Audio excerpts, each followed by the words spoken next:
Welcome, I'm Ruby, your IAPC&M host, and I'm here for the first session of this week-long 23rd anniversary of the International Coaching Week, also called ICW in our world. This initiative was created by Gail Gibson, who of course will be joining our event. And this year you're in for a treat because it's all things sales related. That's our theme for the whole week. We've invited 15 guest speakers who is going to help you get over your fear of selling so that you can grow your dream business. Kicking off today with Gail Gibson. I know Gail personally, I'll share that in a moment. So she's a Can-Do Master Coach and author, and this is the first of 2 webinars. She'll be joining us again on Friday as well. And she will be sharing her techniques for converting more of your networking connections. She's an award-winning master performance coach, an international speaker, podcast host and author, and she's also co-author of The Rise of Leadership, her latest book, which is being reviewed for our book club as I speak. Gail delivers a unique style of can-do coaching with proven results. And we co-coach each other, so I know how great she is, what she does. I know her from way back. We met at a local networking meeting, and we now live in completely different parts of the world, which is a chat box. Gail's in Malaysia and I'm in Scotland. The simple yet incredibly effective coaching techniques that Gail delivers, she's honed and developed over the years, and these have led to life-changing transformations, mindset and well-being, and personal performance for numerous clients. Self-confessed book addict, raise hands if you are too, and a voracious reader, green tea drinker, she's forever curious, a perpetual learner, a passionate global traveller, as we've already seen a little hint of that today, and a lover of keeping fit in the great outdoors, her green gym. So today is going to be a 75-minute masterclass with a 15-minute Q&A, so pop your questions in the chat box. I'll keep an eye on them, but we'll answer them at the end. And you'll want to stay to the end anyway, because Gail 3 gifts for you. There's a lot of pinging, Gail, so we're getting a lot of people coming through, which is fantastic. Good. Before I hand over to Gail, though, I would like to share something a bit special or unique. We like to do this with all our speakers. And I didn't know that Gail, actually, and I've known her a long time. She likes to write haiku poems when she travels. So a friend had given her a leather-bound travel journal, and she uses that to capture inspired moments and be creative when she's out and about traveling. So let's get to it. We know that as sought after keynote speakers, time is tight. So let's get on. I'm going to hand you over to Gail, and I invite you to get your notebooks and pens ready to learn all about winning connections with Gail. Over to you, Gail. Thank you so much. Thank you for that lovely introduction, Ruby, and welcome to everybody. And it's an absolute honour to be kicking off the first session for International Coaching Week 2021. And spending the next hour and a half with you, hour and 15 minutes, let me get my mathematics right, to talk to you about networking. And we're going to look at winning connections that sell. We're going to go through some techniques that I can share with you. I'm going to tell you a little bit more about myself. I'm going to talk to you about why I love networking so much and what a benefit it has been and can be for you as well in your businesses.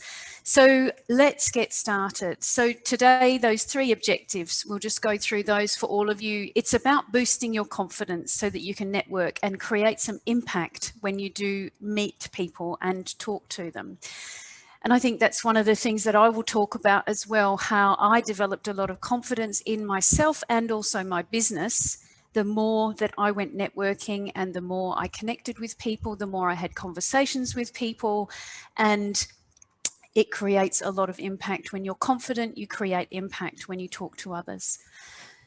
When you are a successful networker as well, it's about intriguing and engaging your audience. You want to captivate your audience quite quickly. Networking is an opportunity to not only have those 60 seconds that everybody talks about and go to business events and go to breakfast, lunches, evening events.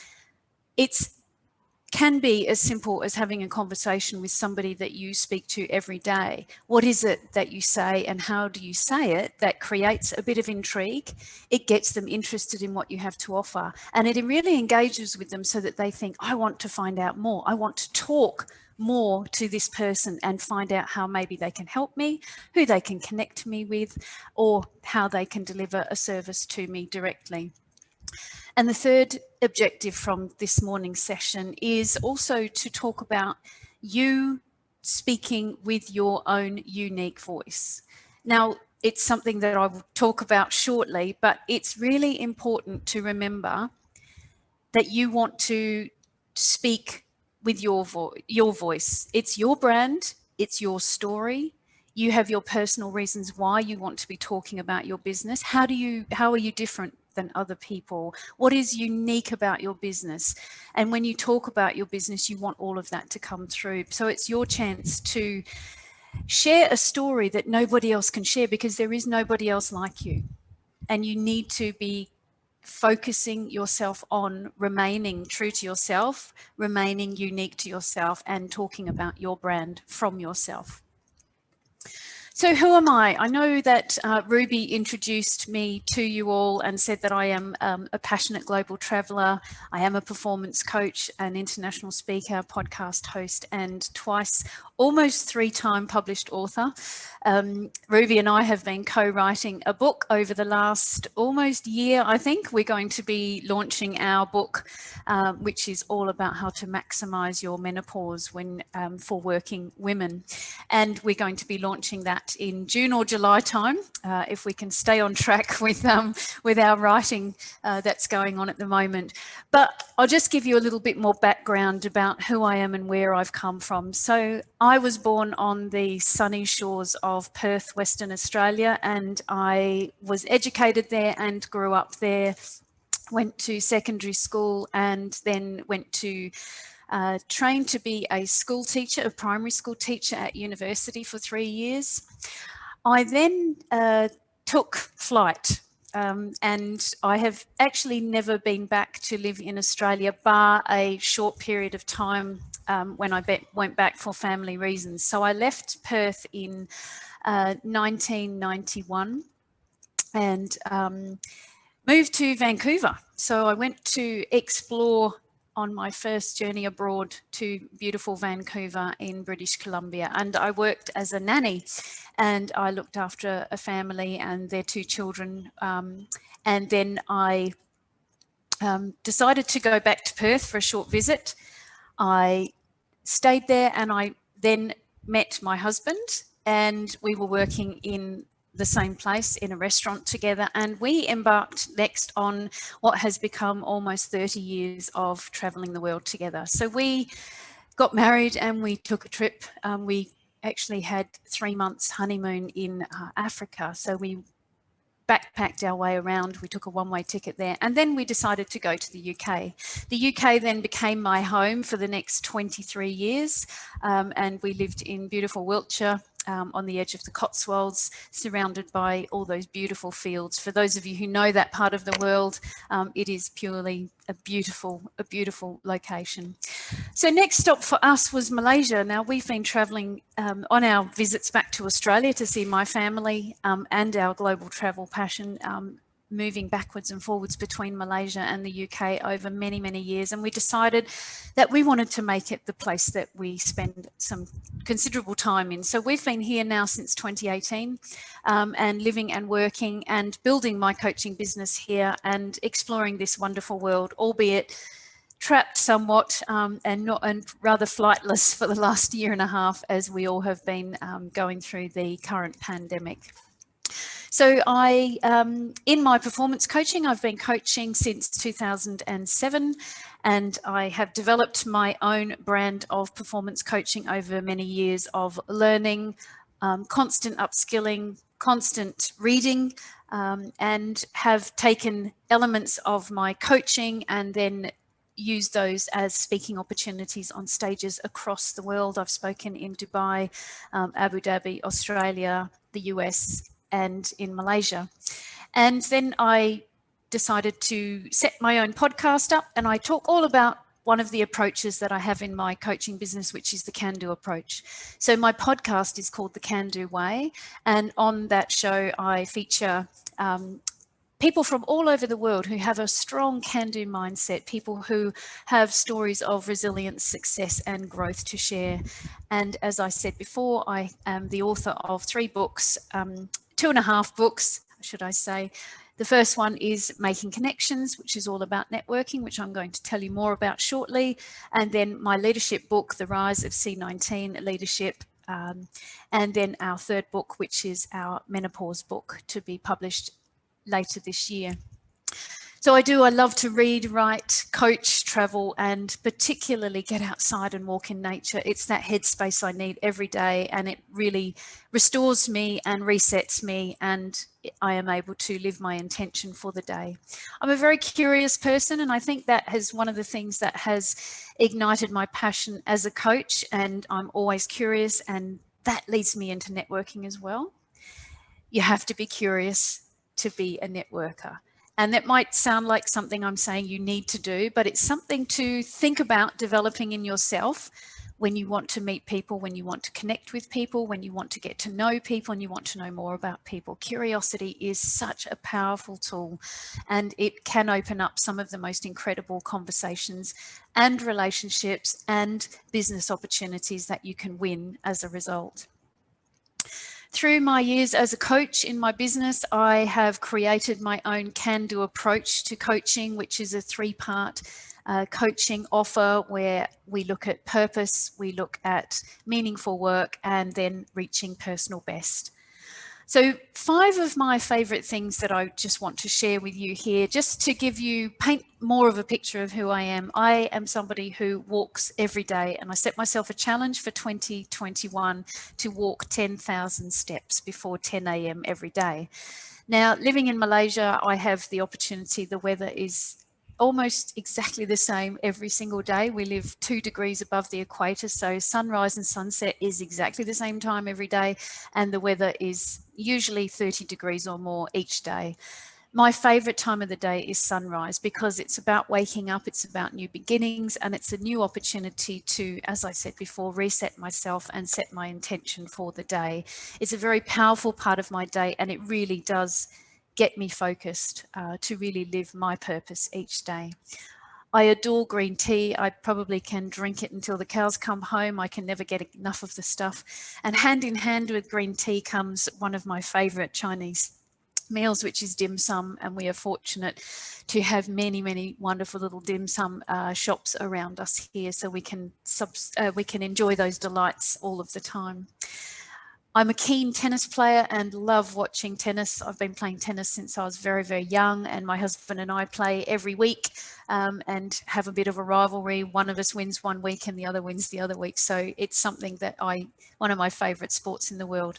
And as Ruby said, I'm an absolute haiku addict, but it's something I only do when I go traveling, and I have that time to sit and reflect on where I am, what I'm doing, and to be creative on those little 3 short word poems. So what I want to ask you, and you can come off your speaker now, because I'd love to get some interaction with you today. So I just wanted you to first have a think for a moment. What is your networking story? Think about how you describe networking, and think about what type of networker you are. Are you somebody who has never networked before? You've never been to an event. You have never feel that you have networked with anybody at any time. Perhaps you are somebody who is feeling a bit reluctant or fearful to be going networking. You don't know what to say. You don't know how to say it. It makes you feel a bit uncomfortable inside. Perhaps you're a very curious networker and you just want to find out about more ways to actually engage with your audience and think about how you can build even stronger, even more powerful conversations with people. Tell me, what is your networking experience? Would somebody like to share with us all? Anybody going to be brave? Do you want me to go first, Gail? Thank you, Rovi. So I'm going to share a story of actually a friend who she was terrified. It's not me. I promise you, hands up, it's not me. I was terrified, but I still went in anyway. But my friend sat in the car for about half an hour and then she went in. She was absolutely terrified. And for me, the word is connection. Networking is about connection. My heart would, when I go networking, it pumps out my chest. I'm an introvert. But I think for me, I have a little goal of I'm going to talk to one person. And then once I've talked to one person, I just relax and it's all great. And it's all about, for me, finding out about the other person, that curiosity. So it's take the pressure off you and go and speak to someone and find out about them, and then it feels just like a conversation. Fantastic. Thanks for sharing that, Ruby. Anyone else like to share a networking experience they've had? Hi, Gail. My name's Lee. Hi, Lee. And I guess I'd say I'm a bit of an informal networker. I've never gone to any like formal networking events or anything, but I am sort of intimately curious about people. I love finding out their stories and everything like that. So I'll always try and meet new people. It's led me to one of the most amazing jobs, apart from coaching, that I've ever done. I worked on a theatre production in London throughout the 2012 Olympics, just by speaking to someone in a pub after another event. Mm-hmm. And another networking thing actually brought me into coaching. I met a gentleman at a party who was a coach about 5 years ago. And that sort of started off my journey into this, just by sort of seeing someone new and going, oh, just finding out a bit more about them, but very informal. I've never been to any kind of proper events for it, really. Okay, I love that story, you know, and the informality of it that you have said has led you into those conversations with people, maybe impromptu, just there in the moment. And I think that is a key message for other people to listen to and to consider. You know, the success of networking can come from any type of interaction that you have at any time with anyone. So networking isn't just the business type term that you might think, that you have to go to an event, you have to get up in the morning at 7 o'clock and go maybe to a BNI meeting. Now, those of you who are watching the webinar today may be fans of BNI, and I'm not here to rubbish any type of networking group, but it doesn't have to be as formal as going to an event. When we have conversations with people on a daily basis, we are in effect networking, because we are being curious, we are creating a dialogue, we are listening, we are asking questions, we are sharing. And that really is the essence of what networking is about. So that really taps into that informal approach that has been very successful for Lee so far. So please, those of you who are watching, do listen to that and think, you know, it can be as easy as having a conversation with somebody. So thank you for that, Lee. Thank you, Gail. Anyone else? Gail, Olivia would like to speak. Lovely, thank you. Olivia, over to you. Hello. Hello, Thank you. Olivia. Hello. So networking has always been terrifying for me, but one trick that I learned is to start from the known to the unknown. So when I'm at an event, I try to identify whom do I know or who do I closely associate with, and I start with them, start a conversation that calms my nerves and enables me now to go to the unknown, where I'm now engaging with a person or a group of people that I don't know. It's a fantastic tip as well, going from the known to the unknown. And where do you, when you go to one of these events, is it that you gravitate around maybe the coffee station, or is it just that you're familiar with somebody and you will go straight up to that person? Oh yes, so I would typically look at the invites, a guest invitation list before the meeting, and this is mainly an example from work-related events. So a guest list would be sent a few days to the event. I would go through that, and if there's somebody I know, if there's somebody I can identify from an organization that I know, then I would quickly try to identify them and then talk to them. I would be pretty relaxed because I feel like I know this person or I know where they come from. Then thereafter, I would just gather up the courage to talk to someone who is a complete stranger. Fantastic. Fantastic. Thank you for that. And that is another key point to consider as well. If you do decide to go into formal networking and go to events, then if there is an opportunity to get the attendees list ahead of an event, it is really a positive step for you, because then you can look at somebody's business and think, how can I go and speak to that person? If they maybe are an ideal client for you, think about approaching the organizer of the event, and if there's certain, they might set up certain one-to-one opportunities within the networking event, and you can ask to be connected with that person. Or if you see on a list and you think, I want to be connected to somebody because maybe they can connect me to somebody else.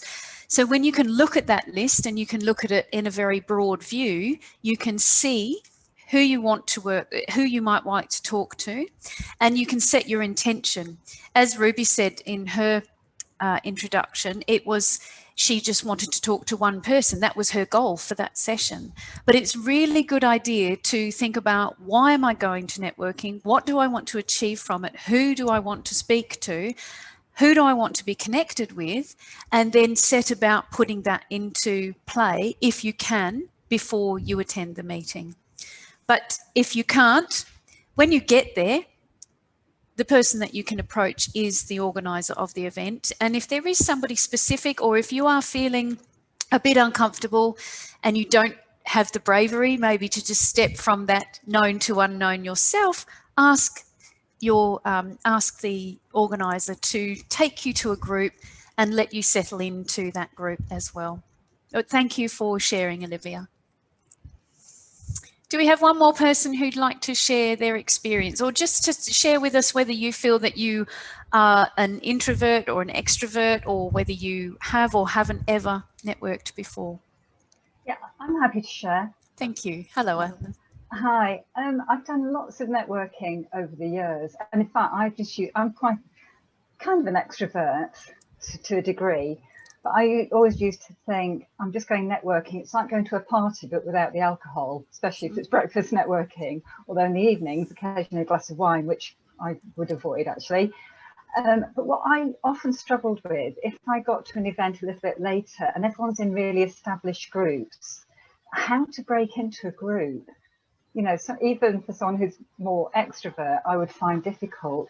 And then I learned that you look for the person who's on their own, probably their head in the phone, because, you know, they were a bit shy and they appreciated that, or look for a group of 3 that you could get into. So, I mean, that was a really good tip for me, and that helped hugely.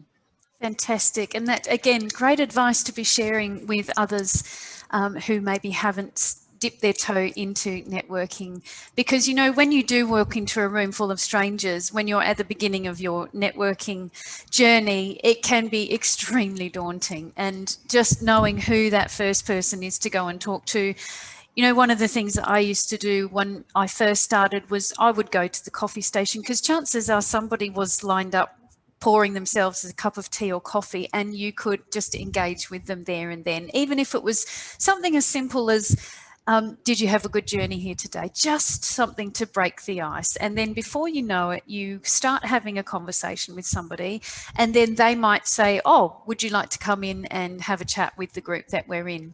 But as you said, Helen, if you are the last person to arrive that day and you just look at this big sea of faces, and a lot of them have their backs to you because they're busy chatting away and talking business, how do you break into it? But those are great tips. So think about that rule of 3 that you said, or that lone person maybe over there toward the sign.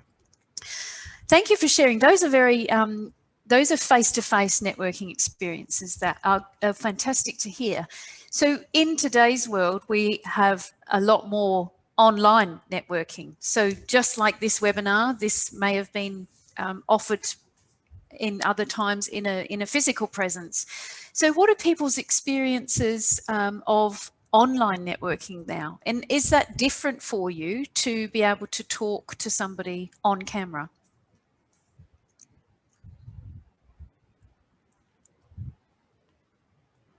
Any takers?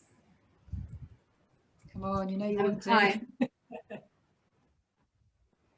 Hi, it's Vicky here. Hi. Yeah, I think I'm fine with walking into a room full of people.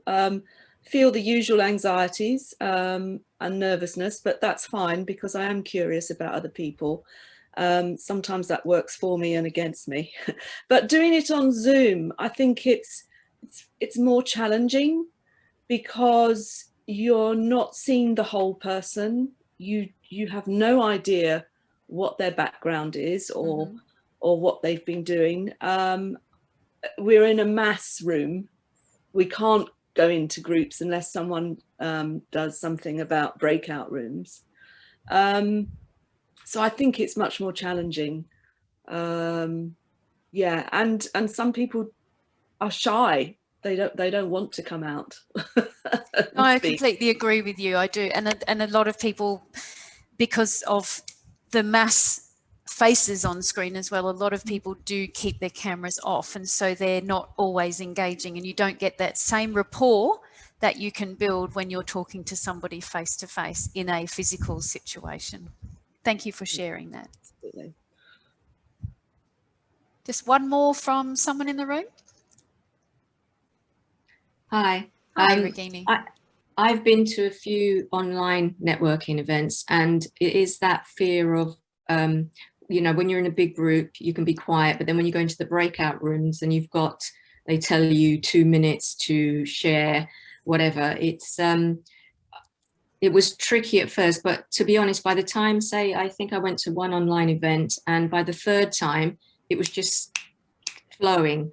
But like today, if you said to me, oh, tell me about yourself, I'd be thinking, what, have I had my coffee yet? You know, I'd have to prepare. You have to prepare. I think that's what it is, to get in the mindset of actually, who am I? What do I want to share? So I think part of it is preparation, but then it's that just going for it, because you've got 2 minutes, and it's not, you know, what can happen in 2 minutes. Yeah, great. Thank you for sharing that too. And these are all really relevant points, and it's great to hear people's experiences. And I think if for those of you who haven't networked before, I hope that these stories from people are helping you to think a little bit maybe differently about networking that you've been presented with in the past. Because, you know, when I first started out in business myself, the word networking itself was something to run away from. As Ruby shared, that friend of hers that sat in the car and wouldn't go in, I've had other stories of people doing exactly the same thing. Time and time again, they would drive up to an event and they would sit there and they would sit there and they would sit there and they would get themselves all worked up inside. And then they knew that the clock was ticking, and they'd look at their wrist, and then they'd go, yep, I'm going to get out of the car now, and I'm going to go in and I'm going to do this today. And they'd drive home. Because they were that daunted, because they were scared of the whole connotation of what networking means. They saw it as a very formal way of talking to people. Was it people in power dressing in suits and formal wear? And it was just daunting for so many people. But the reality of it is the stories that have already been shared. And from my experience too, and as Ruby said, you just got to keep going. And Helen, you said this as well, you just got to keep going. The more you go, the more you have the conversations, the more confident you become, the more you pick up tips from other people, how to work a room, what not to say, when not to say it. And also you learn so much about yourself as well. So thank you for sharing all of those stories in this first part. So I wanted to ask you, just listen for a moment. I'll just make sure that this is all working properly so that I've got the sound on and everything. When you hear the music, see if you can pick the song, because I will then tell you something about networking. Just tell me if you can hear the song.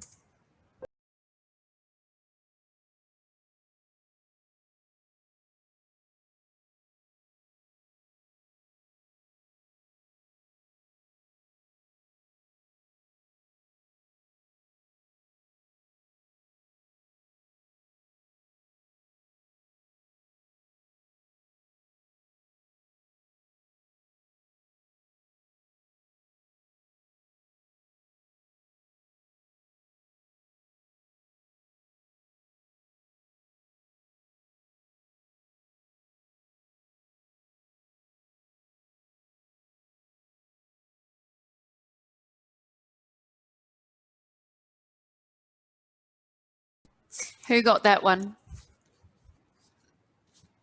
Yep. Yes. Yeah. What's the film? Sound of Music, my favourite things. There we go, yes. So networking is one of my favourite things, and it led me to write my book, which again, I'll talk about in a moment. So why is it one of my favourite things? From it, I get a chance every time to meet new people, whether it's online or whether it is face-to-face. I love meeting new people. I think from all the years that I've been traveling, and you are forced into situations where you connect with people that you are complete strangers, I think that has really helped me to become more of a confident networker and more of a competent networker as well. So meeting new people at first was quite scary. It became part of life, and it became an open door for me to make connections and to find out and get curious and find out about people. And that is one of the reasons why I absolutely love networking. I've said this several times already in my presentation. It's about growing confidence. Now, when I reflect back, and I've shared this story many times with people, when I reflect back to the start of my business, I had come out of 10 years in corporate where I had been a senior leader in the organisation I worked in. But in that time, I didn't have the same level of confidence that I needed to have to be able to stand up and talk about my business. So you think, for those of us who've all been in corporate roles before we maybe went to work for ourselves, it's a different confidence that we develop. When we are leading a team of people or we're working in a company, there's other people around us, and we don't need to always be standing up and talking about the company. That's left for maybe the senior leaders or the CEO or VPs, people like that. So this transformation, this step into this new realm of working for myself, all of a sudden, I had to talk about my business. I had to meet people. I had to be confident enough to convince them and to persuade them why they needed my services, how I could provide a solution for them in their business. And so you have to learn to become more and more confident. And the only way to do that, like everything in life, is to keep practicing. So growing your confidence is a key part, and it really has helped me to be able to talk about my business, to enable confidence in others to understand and appreciate how I can help them. But more importantly, and again, we'll talk, this will be a thread through this presentation as well, when you grow confidence, when people find confidence in you, you have confidence in yourself, it gives other people, it becomes a ripple effect, and that confidence moves outward. And that, I have to say, came from all of the networking that I have done over the last 15 years. Networking helps me to build a trusted network. So when I think about that as one of those favorite things, I look back right to the start, and I can count on 2 hands the amount of people that I first met when I went to the very first event that I ever went to. And at least, yeah, I would say that it is on 2 hands, 10 people that I could name from that first meeting who I am still in touch with today, 15 years later. So these people have become colleagues of mine. Some of them have become clients, or I have become clients of theirs. So it's been a reciprocal agreement. Others I have gained a lot of knowledge from. Others I have gained a lot of support from, and continued support. But this trusted network is not just, it's not just for business. It's become a network for social, for emotional, for personal development, and for professional development. So it's a key part of why I love networking so much, because it gives me the chance to become a super connector so that I can help others to succeed in their businesses as well, and I can introduce people to them. And what I have found over the years is the more that I've grown a trusted network, the more that you get referrals and recommendations, but the more that you can refer and recommend others as well. So clients of mine or connections of mine can tap into my network or tap into me via my network and say, Gail, who do you know who I could talk to about this? Or who could you put this in touch with? etc. So thinking about that from that trusted network to build, it's like a family around you, but a really powerful family, and you can have all of the suppliers that you need. You can have all of those people that you aspire to and want to learn from and keep learning from. They're your CPD group of people as well. And you have your friends in there, and you have those people that you can enjoy continuing to build a relationship with, to get to know people even more and more. I love learning new things. And I think those are, if you reflect back to my introduction about myself, learning haiku, doing different things and constantly being in that place to connect with new people, learning new things, just I love it. I absolutely can't get enough of it. So whether it's something I read or listen to a podcast or write myself or have a conversation with somebody, learning new things just empowers me, it empowers my work, and it just keeps that brain going over and over and being inspired and being continually curious to want to learn more. It opens doors of opportunity, not only for me, but for everybody in my network as well. As I said before, it's about reciprocating with people. It's about the helping others succeed, and it's about becoming a super connector as well, so that people respect you, they trust your word, they trust your brand, and you are doing it not only for yourself, but you're putting others forward. So you're paying it forward to others as well. And one of the greatest things that was ever said to me, and it's something that I have lived by ever since I started networking, and I often share with my clients when they are just getting into networking for the first time, is you never know where a conversation will go. So that's when you go networking, or you're sitting on a plane next to somebody, or on the bus next to somebody, and there's going to be a longer journey ahead. Think about chatting to them, getting to know them. You never know where that conversation can go, and you never know what might happen as a result. You never know who it might connect you to. As Lee said at the start, he got one of his best connections through just having an impromptu conversation with somebody. You might be just having a coffee with somebody. You just never know.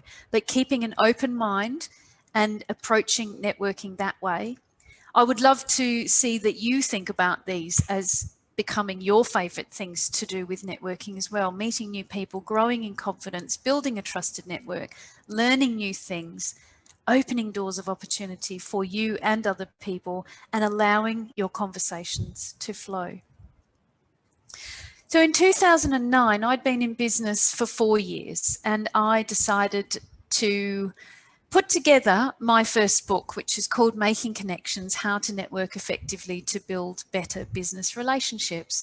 And so I created a book which became a very handy tool for many networkers to have all of those ins and outs of networking in it. And what I have done, and it's available today as well, is I've updated and revised the book. So it's got a lot more additions now to do with digital, online networking, with Zoom meetings, all of those kinds of things. And just I have elevated the content of the book as well. So that is available to purchase, and I will be giving away a few copies at the end of today's session. So the book itself was my practical experience, and I thought I want to help others to be able to understand that networking isn't a dirty word. It's not really a scary thing to do, and it is such a powerful way of building your brand, building your business, and winning those connections that sell. So if I think, if we look at the picture of all the people behind, they are networking while they're at my book launch. They were getting to know each other. Some of them were catching up with each other, maybe because they'd known each other previously. But that, in effect, is what networking is all about. So I'm proud to share that I sold 1,000 copies of the book when it was in the hardback copy, but I then decided not to do another print run. So I now sell it as an e-version, and it's available on Amazon and via my new website that's being launched shortly. So do grab yourself a copy. It's a book. It was a very well, actually, I have got one of the copies here. It's a very small book. It fits in your bag, and it's just got all those top tips how you can be aware of business opportunities, how you can build your reputation, how you can create those win-win situations, how to make sure that you're the first choice supplier, how you can keep yourself motivated when you're networking as well and keep your business on track, and the importance of being a regular networker as well. So the book itself was a great tool for me to use to be able to get in front of people to talk about networking as well. It led to speaking engagements in Australia, 2 speaking engagements over there when I was visiting family, and it just opened up a huge raft of opportunity for me as well. So when we think about networking, what I wanted to share with you as well is that people don't buy what you do, they buy why you do it. Now, just a show of hands, has anybody read Simon Sinek's book, It All Starts With Why? Anybody? Yeah? No? Okay, so it's a fantastic book that he wrote, and he talks about the fact that when you can talk about your business and talk about why you do it, so not what it is that you do, but why you do it. How do you help people? Who do you do it for? What are the results for the people that you want to be talking to? How do you create those solutions? What are those trigger points of pain that you can enable in others or help them to win through? That is when you will capture the attention of people. And that is a skill that networking can help you with, so that when you speak with confidence, you speak and create intrigue, and you elevate the opportunity for yourself to engage with the people, because then they get to a point where they desire what it is that you are offering. They want to find out more. They want to talk to you. They want to engage with you and have those conversations with you. So think about when you talk about your business, what would you say, or how do you say it when you first engage with people? Would anyone like to just share? You don't have to do a full 60-second pitch. I'm not asking you to do that. But would anybody just like to share how they talk about their business? Just the first sentence.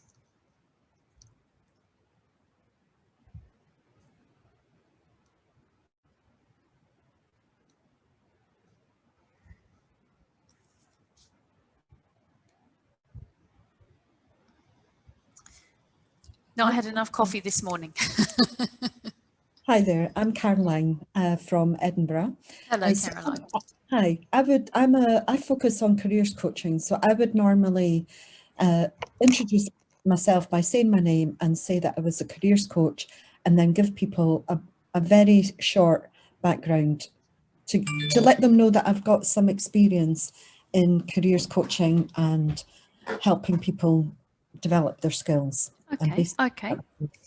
Okay, so do you feel that in the way that you're introducing yourself, do you feel that that is telling them why you do what you do?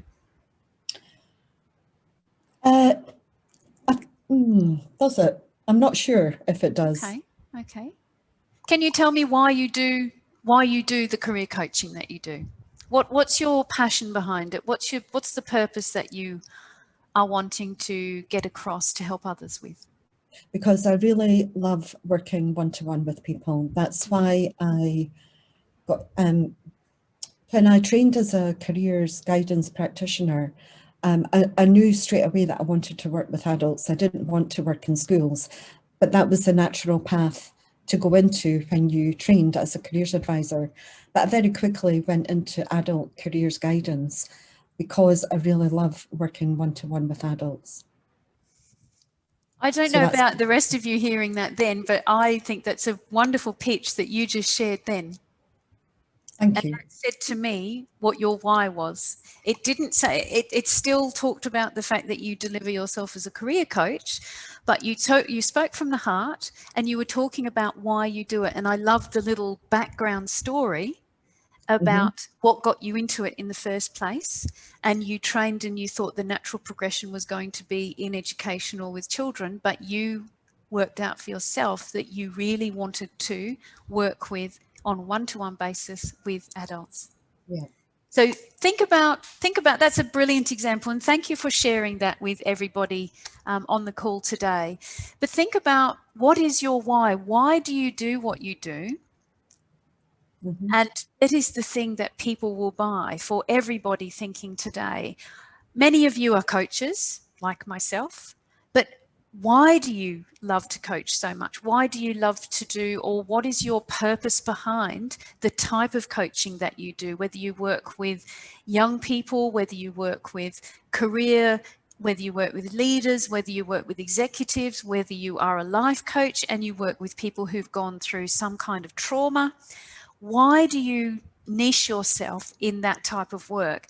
And that's one of the critical points to think about before you go to a networking event.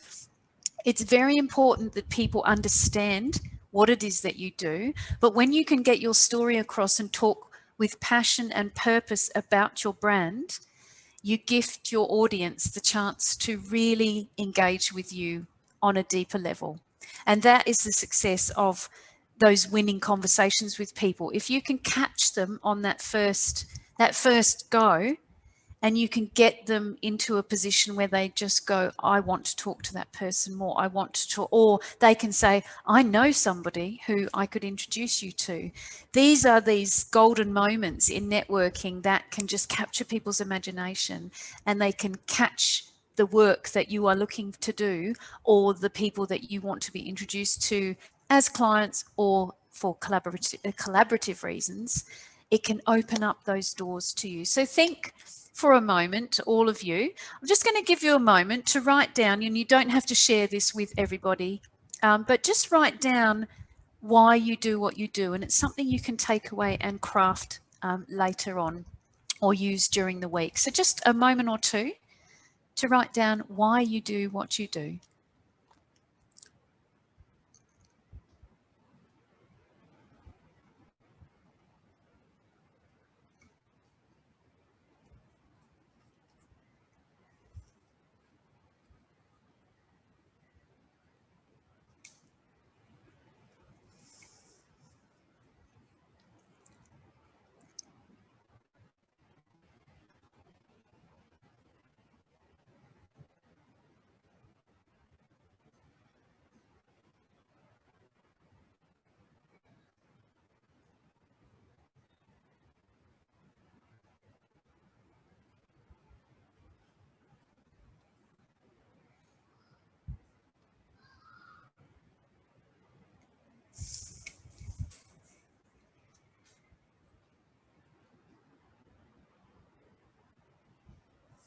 Okay, well, that's a starting point for you all to be thinking about. And as I say, it's something you can work on if you want to be working on a pitch, because there's a very exciting video I'm going to show you in this session now that will help you to think about creating something that is powerful, it's concise, and it's a really in-the-moment tool.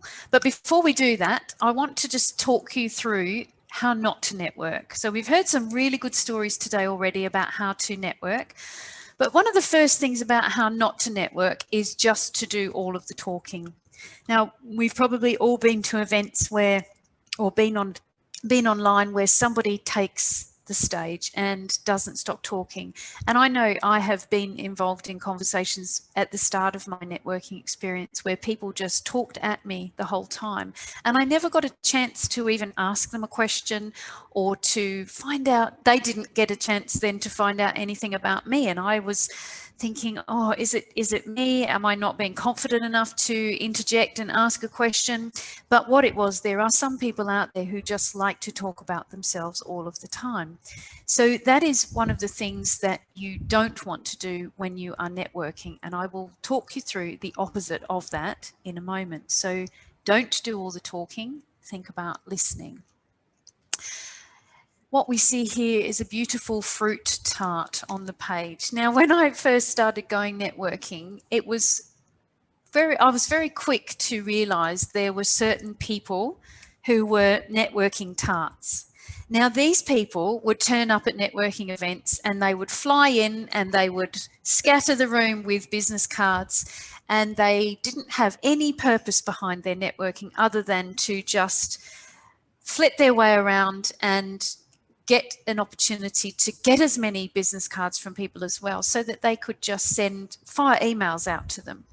Now, these people you didn't even get to know them. They didn't stop for breath to have a conversation with you. And before you knew it, by the time you got home from the networking event, you had some sales pitch sent to you in your inbox. And the chances are you never saw any one of these people again. So be very mindful that when you do network, and when we do go back to more face-to-face networking, for those of you who aren't able to do that yet, avoid becoming a networking tart. Have intention when you go to networking and have real conversations with people. Similar to the person who talks about themselves, getting into the habit of talking only about yourself is a very limiting way of networking. So it doesn't lead to people wanting to have a chat with you, because if they talk about what they've achieved, who they've worked with, yes, it's all well and good to be talking and understanding what type of work people have done for their credibility. However, if that is all that you do every time you go to an event, and the same people in the group hear the same stories from you all of the time, and it is just about you, it's not maybe how you've helped somebody else, how you've raised somebody else's profile, how you have introduced somebody else to a business or an organization. If you just talk about yourself, you will very quickly lose the chance to grow your network. One of the key things about not networking is not to just reel off this shopping list of the things that you do in your business. So as we were talking before about the why, we'll talk a bit more about the why in the second part of this, but a shopping list in effect is just like the features of your business. So it is maybe more of the tangible things that you do. So if you're a coach, you will coach people to progress in their lives or their businesses. You will be able to help them to set goals and to set targets, etc., etc. But those are the features of the business. It's like a shopping list of the things that you can do. And those are the things that people know about really from what a coach is. But what you want to be doing is talking more about the benefits, and we'll talk about those in a minute. So avoid reeling off a shopping list of the parts of your business. The spamming people, this links to the networking tart, and it's where people just gather up business cards and all they do is go home, even if they didn't have a conversation with you, and they just send you flyers and opportunities and sales pitches when you haven't even uttered a single word to them and you haven't even connected with them. So it is really advisable not to, and I'm sure none of you here on this call will today, just spam anybody, whether it's via an email or whether it's on LinkedIn. It's one of those pet hates when I connect with somebody for the first time and they've reached out and they've made it sound like they want to really open up an opportunity with you, particularly on LinkedIn, only to go to your inbox the very next day and they've sent you a sales flyer about an opportunity in their business, and you don't even know them, and you don't even know anything about them, and they don't even know whether that is an opportunity that is right for you and your business as well. So avoid being somebody to spam. So how to network is the complete opposite of all these things. Rather than talking, it's the 80-20 rule. 80% of listening and 20% of talking. When you listen more, you connect more deeply, and it gives you a chance to ask those wonderful open questions that we all know and use well as coaches, so that we can activate more conversation with people. We can engage more. We can go deeper with the questions that we're asking, so that we can really get to know that person or get to understand more about what makes them tick, what makes their business tick. And all the while that we're doing this, while we're listening, we can be thinking about, is it me that I can be opening up this opportunity with this particular person, or have I got somebody else in mind that I can then help? So 80% listening, 20% talking. Being consistent the opposite of the networking tart. Networking and building a trusted network of people is all about turning up and showing up consistently, whether it's to 1 or 2 or 3 groups that you find is the right fit for you, or whether it's online networking events as well. Keep showing up, keep getting to know people, keep showing people a different part of you as well, so that they can really get to know you on a much deeper level. And I think that's one of the things that I have noticed in the networking group. I've been running a women leaders networking group since the start of COVID with a fellow coach of mine here in Malaysia. And we have found that by consistency, the women that have been coming to the group have been opening up more and more about themselves, and the group is getting stronger and stronger as a unit. And so what's happening is the networking is unfolding outside of the sessions that we run online. People are doing businesses with each other, people are supporting each other, and the network is really growing exponentially. So we're really proud to be hosting that and being part of that, but it is all about being consistent. Become that super connector. Rather than talking about yourself, who can you help? Who can you plug in for that support? Who can you plug in for success as well? Think about others, not just yourself. Instead of your shopping list, talk about the benefits of your business. These are where you can tap into the why. Why do you do it? Why do you love to work with a certain type of person or a certain group of individuals? What have you done to save money? How have you benefited the life of somebody? Is it a technique that you use? Is it that they have grown in, they have transformed their thinking? What is it that is a benefit that other people want to hear about? Because when you talk benefits, you build emotion in people, and that gets into their mindset, and it gets them thinking, I need a piece of that, or I know somebody who does. So talk about the benefits, not the features. And again, when you do network successfully, you are not somebody who spams, and you're not just going to send deals out to other people. Just looking at the time now. So we've got, this is a video I wanted to show you, and this is called the snap technique. It's a 7-minute video, and we will just go over it afterwards. I just want to make sure that, again, that you can hear the volume. Okay.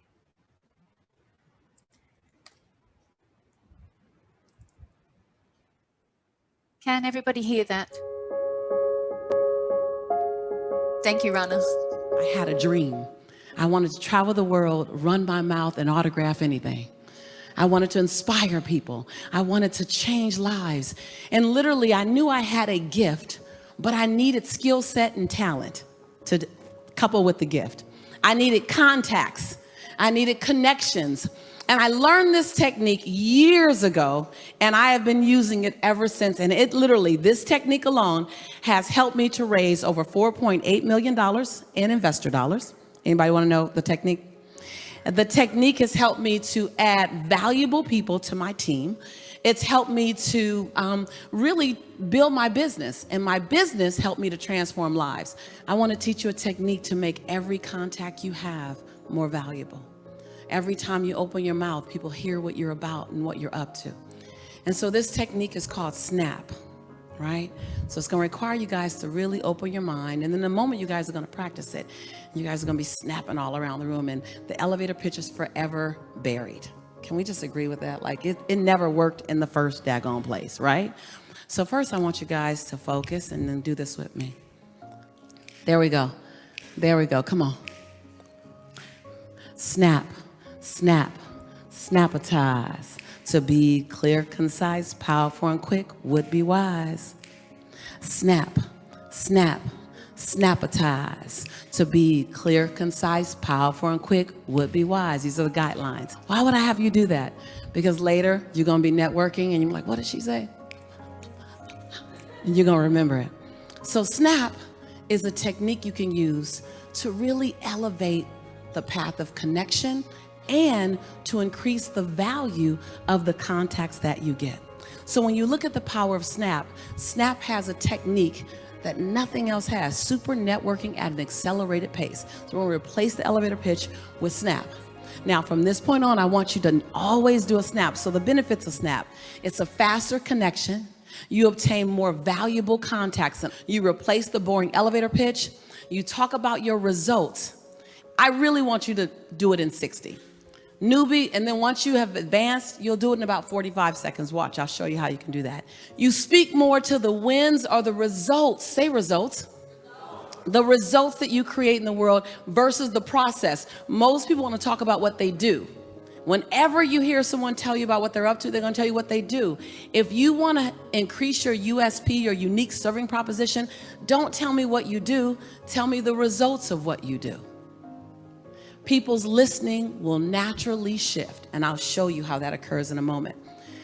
Don't make your client guess. When I say your client, everyone you talk to is a prospective client, prospective partner, prospective investor, prospective whatever it is you're looking for next. Don't make them guess what results you produce in the world. And you want to always end with a question. Now that's a natural disruptor. You go to any other networking mixer, you're going to be the only one ending with this kind of question, guaranteed. And I'm going to show you how to do it in a moment. And so now the idea of a Snap, you want to write this down. The Snap speaks to the result, not the process. So I want you to look down at that clock periodically while you're talking so that you get as close to 60 seconds as possible, okay? Perfect. All right, begin. Tell me the result that you produce. Tell me the WIIFM for me, and then ask me a question. Who do you know? As a result, African Clothing Company awakens Africans' youth and Africans' authenticity and power. With every t-shirt we sell, we give back to the youth and help them discover independent thought in Africa. That's our vision, and we drive to help Africa's youth to change Africa to step into its power and authenticity. Who would like to buy a t-shirt? Come on, that sounds great. Long way from where he started. Long way. And guys, this is a process. This is it's not something you just learn and then you do. It is a process. It's a muscle that has to be developed. So I'm gonna, can I try it? Yes, please. All right. He's like, yeah, of course. All right. So you, and sometimes I have to ask questions to get clear. So you sell t-shirts, and inside the t-shirts, it exhibits African pride. And the focus of the t-shirt is to empower Africa's youth so that they understand their worth. Okay, you guys get how I'm going all the way to the end? So as a result of the t-shirts we sell, young adults and adults can wear a shirt that exhibits the pride of Africa. The result of us selling t-shirts is that youth feel empowered, they feel inspired, they feel determined, and educated on the power of their heritage and their culture. I'm looking for individuals who are interested in buying a t-shirt that exhibits strength, perseverance, and resiliency while supporting Africa's youth. Who do you know? Hey, hey, hey, give them some love, you guys. You need to snap because the world needs to hear your voice. They need to have what you have in the world. And so many times, entrepreneurs, we hit so many different walls. The financial wall, the creation wall, yes, anybody? The doing it by ourselves wall. The family don't understand why we're doing this wall, right? We hit so many walls, and one wall is the language wall. I know what I do. I guess just can't quite articulate it clear enough for my customer to run to me. You must learn how to articulate it. I help people with their language day in and day out. That's what I do. But it's important that you have your language because the world needs your service. The world needs you to do you. The world needs your gift. The world needs your talent. The world needs your light. There's so many people out there waiting to be served by you. And many times the only distance between you and them is that they don't know that you're the solution to their problem. They don't know that you're the answer to their desire. They don't know that yet. And we build and we hope and we pray and we wait and we wonder.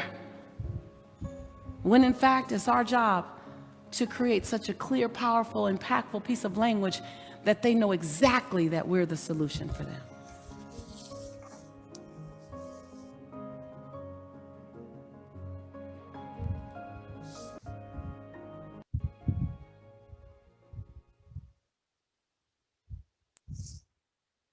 Sorry about that.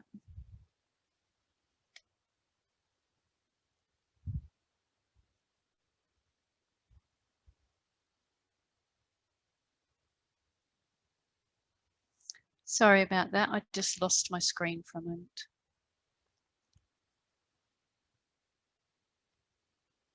Okay, so who liked the idea of Snap as a way to get your message across clearly, concisely, powerfully, and quickly?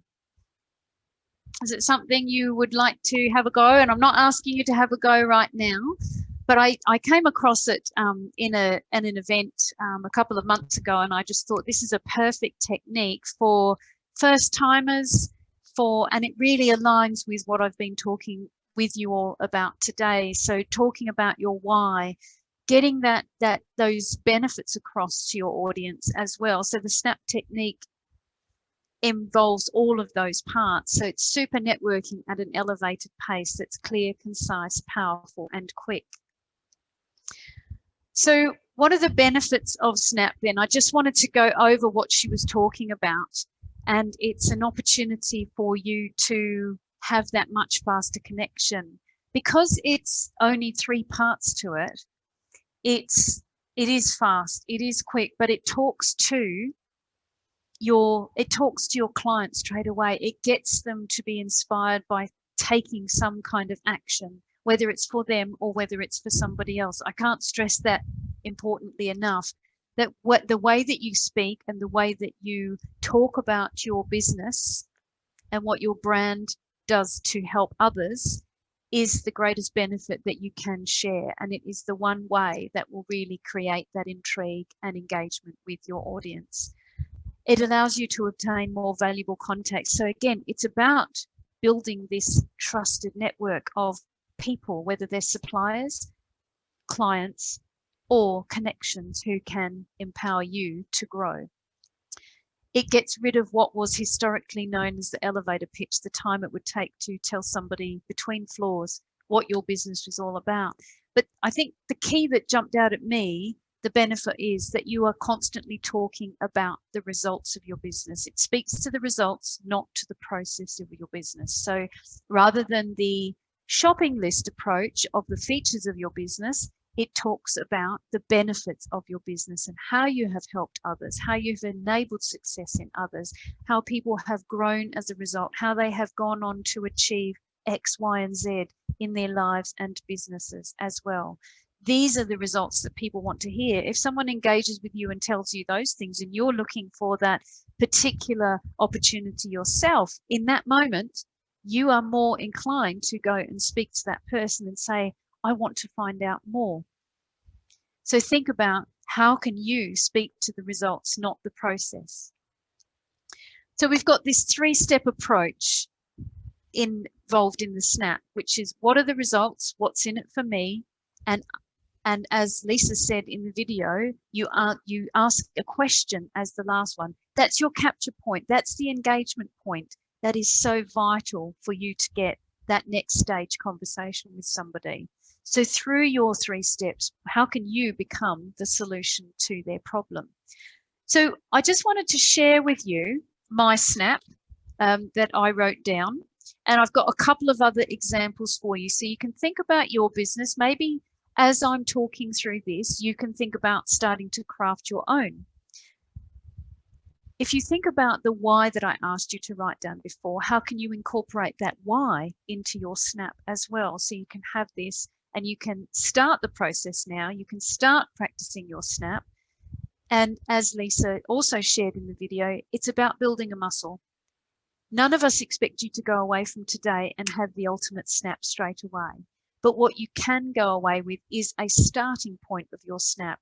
You can try it out. If you're going to be networking this week through the International Coaching Week, if there's any events, any forums that you're going to be going to, try these things out. Or if in between this session, and if you are booked in to attend my Friday session, which is all about harnessing the power of your network, you can go out and try your Snap. And I'd love to hear more about it when you do come back to the Friday session. So firstly, think about what are the results. So my Snap is, as a result of my performance coaching, my clients achieve peak personal performance. So that's the result that they're achieving.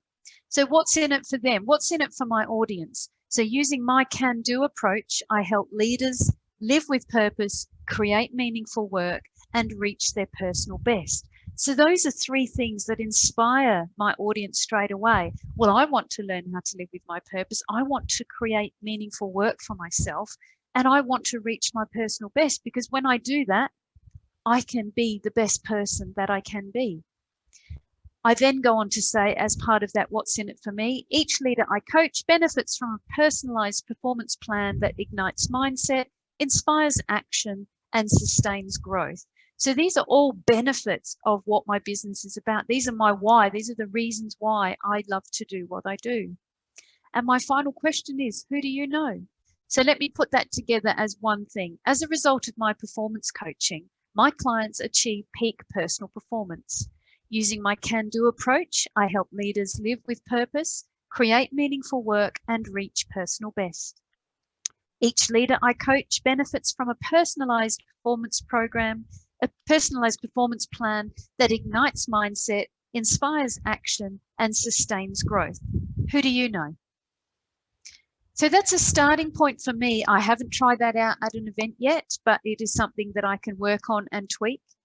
And this is another example of somebody else's. When I play piano, my listeners come to life and feel in love with life. I am so passionate about bringing beautiful music to this world and inspire as many people as I can. I am looking for the right agent who would help me do that. Who do you know? And the last one here is, I'm a web developer, and as a result of my services, my clients receive more leads and increased exposure. I'm looking for small to medium-sized businesses who are looking to turn their visitors into customers. Who do you know? So think about, as your takeaway from the SNAP technique, how to make that unforgettable impression in 60 seconds. Those three key areas. Just taking you back to that slide. Remember, it's a faster connection. More valuable contacts can come as a result. And you can talk about your results. As Lisa says, speak to the results, not the process. So remember, what's in it? What are the results? What does your work do that inspires, elevates, transforms? What's in it for your audience? And who do you know? Or ask whatever question it is that can engage at the end of it as well. So hands up just on camera right now. Who's going to try out the SNAP in the next week or so at any events they might be going to? Gail, well done. I like that. Yes, wonderful. More people, hands up. Yes, wonderful. Wonderful to see that we'll have people snapping in all these rooms all over the world. Wonderful, wonderful to see. And I'd like to, if you do come back to my session on Friday, I'd love to hear how your snaps go in the week and what people actually say. Where did you learn how to do that technique? It would be wonderful to hear your feedback. So what I wanted to do now for you at the time that we're at, because it's coming up to the end of the session, is to just go through 8 top tips for you to take away from my presentation today. And the first one, of course, is SNAP, super networking at an elevated pace, where you speak to the results, not to the process. And as we've gone through that, I don't need to explain any more. The next key part, the next key tip for you to take away is always be yourself. Talk from your heart, talk about your brand, and talk about why it matters to you. Now, from my experience, I have seen people and watched people who have tried to look bigger than they actually are, have a bigger presence. And when they've been talking about their business or pitching their brand to a room full of people, they've been using the word we instead of me or I. When I've talked to them on the side, I've said to them, what do you think that is saying about you and your brand? If you are a solo one-man band, a sole trader, what you're trying to achieve is getting across your authentic self. But by trying to appear bigger than you are and saying we or us, making your brand appear bigger, you're creating an obstacle between you and your potential audience. You really want to talk. It's a personal exchange that you're building. You want to get to know individuals. And so you need to be individual in your approach as well. If you are a sole trader and you're working for yourself, always be you and get your authentic self across. The next one we've tapped into right from the start about being curious. When you embrace curiosity, it takes you beyond your comfort zone, which takes you into that wonderful zone of where your magic happens. Ask questions, explore, put on your adventure hat when you go to networking. Listen 80% of the time and just speak for 20% of the time. In those 20% increments of time, think about how you can tap into and add something of value. In particular, if you're talking to somebody and you are really buying into what it is that they have to offer, or you are unearthing something that is pulling them towards you for business, what can you add that is something of value? Is it part of that results-driven part of the SNAP technique that you just want to re-engage with that person or remind that person about from when you presented yourself? Add something of value in that little 20-second increment, and then let that filter into the conversation and let that settle with them, and then listen to them a little bit further. It's about you gently introducing an idea. So you can capture their attention using SNAP, you create that intrigue to engage, and this is what can really build and nurture successful networking relationships. When you find a group that works for you, and for those of you who have never networked before, I would say go out and try networks. Go to some online events as well. Try them out. See what works for you. See if the people in those groups work for you as well. When you find a group or groups that work best for you, commit to taking action and turn up regularly. Show yourself. Think about who is your ideal audience. Find the groups for you where you can learn, where you can be inspired, where you can inspire others, and you can grow and win more business opportunities as well. I can't stress enough, have fun when you're networking. You know, networking is not just serious. It's not just business talk. It's about allowing your personality to shine. Because when you're building relationships with people, especially as a coach, the coaching exchange is highly personable and you really need to build a rapport with somebody. So if you can show a lighter side of who you are as well, it can help you build your confidence, but it can also build the confidence of the person that you're talking to. Confidence not only in you, but also in the services that you are offering that can help them in their lives or businesses as well. So have some fun and enjoy the experience. Lead with an open approach to networking. This taps into curiosity as well and the fun element. Put on that explorer hat, as I said. When you are open in your approach to having conversations, to meeting new people, you give yourself this wide perspective, this bird's eye view when you are meeting new people and you're just exploring conversations, because the more that you hear, the more that gives you fuel to talk about your business and to keep building your SNAP technique in so that you can become a better and more effective networker as you develop your confidence. Reciprocity, it's one of my favorite words in the English language, but it's all about that giver's gain and helping others to succeed. Yes, you are there to win business for yourself, but if you are seen as somebody who is there to enable and help others to rise as well, you become known as that super connector that helps you to win referrals, it helps you to win business, but it also helps you to win trust and respect from people within your network as well. The next one is about growth. You know, networking is such an incredible personal and professional growth tool. I can't say enough that get yourself into it, give it a go. Let it be the key part of how you market your business, because it's these in-depth, these very deep conversations that we need to have. We need to keep developing new skills. We need to keep gaining more knowledge. And especially as coaches, we want to be building more and more techniques into our repertoire. So when we approach networking to learn from it and to grow, we position ourselves much better for success.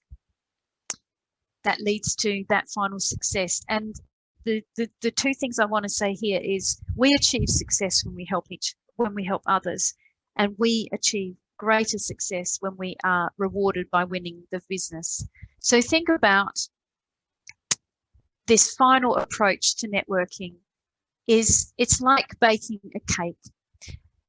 It's about the preparation. It's about what you need to get ready, how you need to prepare yourself, prepare your business cards, prepare your presentation, your snap technique. Get everything out that you need before you go and get yourself ready to step into that zone. So get yourself prepared.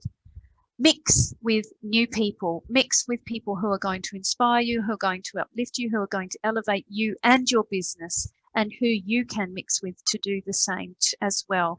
So when you mix the right ingredients in your cake, you're getting your cake ready to be a beautiful, very tasty cake at the end.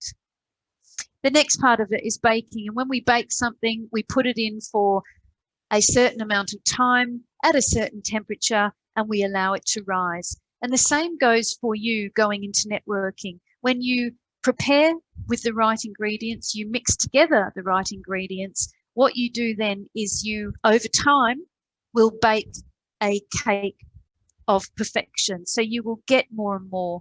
You will learn more and more from the people around you. You will build and build your network, and you will also bake a beautiful cake. And the last part of it is serving up your slice of excellence, because networking is all about mastering skills, mastering techniques, mastering this ability in you to talk with confidence about your brand and about why you have the purpose and passion behind your brand and how you deliver that to enable results in others. So that is the end of the presentation. I think I'm just gone over time. Sorry, Ruby. But I just wanted to leave you with a way to get in touch with me if you wanted any more support and help with networking. If you'd like to get a copy of my book, I will give away I will be giving away 3 copies today. So if you, what was I going to get you to do? I'm going to actually give the 3 copies. I'm going to give one to Lee, one to Helen, and sorry, the lady who, and to Olivia. There we go. That's the 3 people who will get a copy of my book: Lee, Olivia, and Helen. If you can just pop your email in the chat, I will send you a complimentary copy. But if others would like to purchase a copy, you can email me at gail@gailmgibson, and I will send you details about how you can pay and get your PDF version of my book. So thank you all very much for listening, and I hope you found lots of valuable tips from the presentation, and you can go out and start working with your SNAP technique to network to win the connections that sell. Thank you all very much. Thank you, Gail. And I just want to open up to if there's any questions from anybody. So if you want to ask Gail any questions, pop them now in the chat group. And I also want to go on to some CPD with you as well. So let's just see if there's any questions first. So people are going to be doing the SNAP homework. Just saying it's a great presentation. Anyone got any questions for Gail? We've got her. Anything you want to ask? No, doesn't look like it. Okay. I will just do the wrap up then. So this concludes part 1 of the two-part webinar. So Gail is back on Friday at 10 UK time, where you can do the second part with her. So pop that in your diary now. What we want to do is do a 60-second CPD with my head of CPD hat on. We need to do this. So a continuing professional development. Why? Because we know the longer you leave it, the less likely you are going to be do it. So you're going to be to do it. So you could use this time to start your SNAP, but it could be anything. You can write down what you've learned today. So I'm just going to get you to make a note of your biggest takeaways now. I'm going to set a timer for 1 minute, and I'd like you to also share in the chat box too. So let's just have that minute now. I've hit the timer, and just share what your biggest takeaways are and what you've learned today, and just pop them in the group as well when you're ready.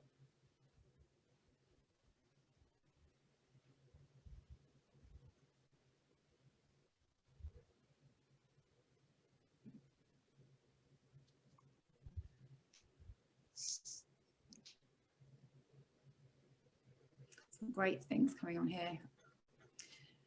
Remembering to focus on the Everyone will be snapping, Ruby. I will be. Results inform the process. The link for the Friday session should come out to you. If you're on the IAPC&M list already, you should get that link come out to you. As far as I know, I will just check Ria.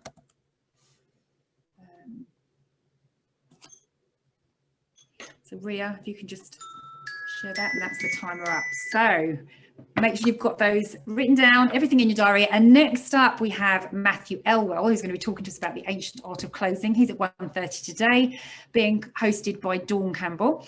Matt is the author of Open and Close, and he's Open with a Close, sorry, and he's co-founder of the Elite Closing Academy. He's a sales and closing expert. You really don't want to miss it. You don't want to miss anybody really this week, because you're in for a treat. So thank you for your interest. Thanks again, Gail, for a great session. There's lots of fantastic things that have been learned from today.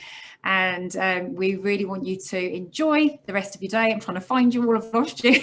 Enjoy the rest of your day and look forward to speaking to you at some point during the week, I'm sure. Okay, thank you very much for your time, Gail.